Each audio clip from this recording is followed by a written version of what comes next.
প্রায় ৪০ কাঠা জমিতে আমনের চাষ করেছেন রতন মিয়া। ধানের চারা রোপণের পর পরিচর্যায় মাঠে ব্যস্ত সময় পার করছেন। তবে চলতি মৌসুমে জিনিসপত্রের দাম বাড়ায় খরচ বেড়েছে।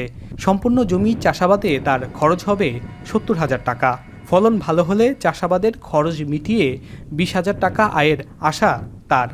খরচ হয়ে যাইব প্রায় কাটা কুটা লইয়া ৭০,০০০ টাকা যাইব টোটালে। ধান ফায়াম আমি হইল টোটালে ব্যাগটার মধ্যে ১২০ মণ।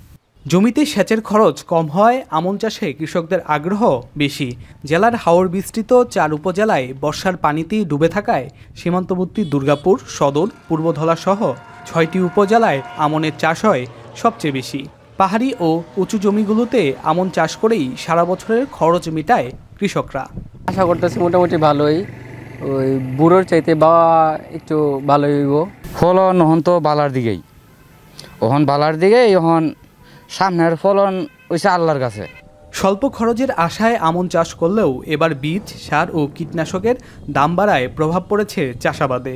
কৃষকরা বলছেন চলতি বছর কাঠাপ্রতি খরচ বেড়েছে ৫০০ থেকে ১,০০০ টাকা পর্যন্ত।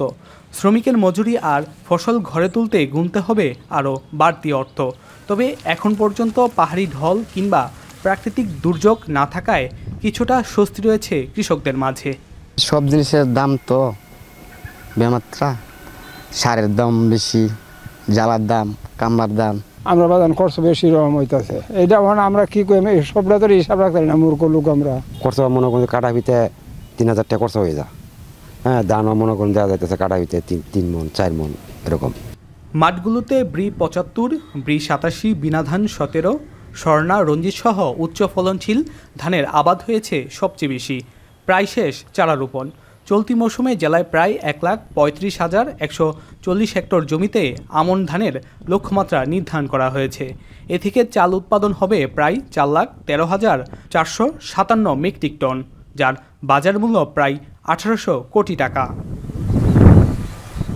কৃষি বিভাগ বলছে স্বল্প সময়ের এই ফসল চাষে কৃষকদের উদ্বুদ্ধ করা হচ্ছে যেন এই ফসল ঘরে তোলার পর জমিগুলোতে সরিষাসহ অন্যান্য ফসল চাষাবাদ করতে পারে।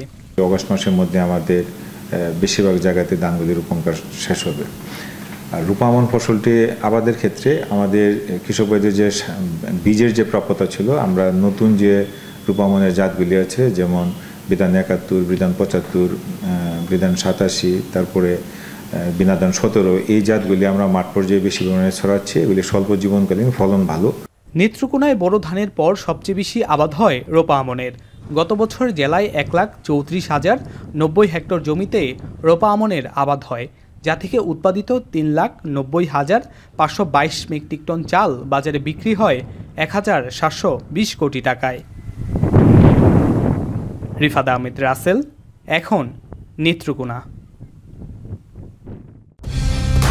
কালার এক্সপার্ট, জর্জ স্যাপ এবং মাইল্ড অন হ্যান্ডস টেকনোলজি সমৃদ্ধ অরিক্স ক্রিস্টাল ওয়াশ আপনার লন্ড্রি এক্সপার্ট।